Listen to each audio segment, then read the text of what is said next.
আর বন্ধুরা, এই যে আমরা আসলাম হলো একটা মুরগির ফার্মে। ও দেখাচ্ছে আপনাদের একটা মুরগির ফার্মে আসলাম এখন মুরগি নেওয়ার জন্য, লাইভ মুরগি। তো আমার সাথে এই যে এইগুলো বিক্রি করার, এই যে এখানে বড় বড় চীনা মুরগি, এই যে এখানে এই ঘরের মধ্যে এগুলো সব বিক্রি, এগুলো লাইভ। তো একটু দেখাচ্ছি আপনাদেরকে। দিলোয়ার ভাই কেমন লাগলো এখানে এসে? একদম প্রাকৃতিক ভিলেজ পরিবেশে হ্যাঁ, হাঁস মুরগি পালন খুব সুন্দর।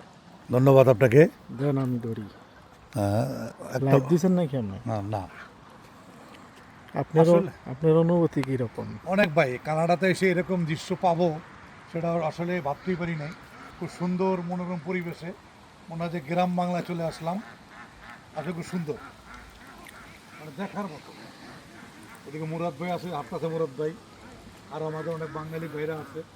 কেউ দেখে এদিকে আসেন যে পুষ্কুনির মতো দেখেন, পুকুর পুকুর পুকুর। তো ওই যে আপা চলে আসছে, আপাকে একটু বলি আমরা কোনটা নিব আমরা। তো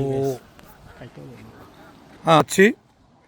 তো খুব সুন্দর, মানে অনেকগুলো মুরগি, যে মুরগি এই হাঁসে মানে পুষ্করিণীর ভিতরে খুব দেখার মতো। তো সবাইকে ধন্যবাদ, ভালো থাকবেন।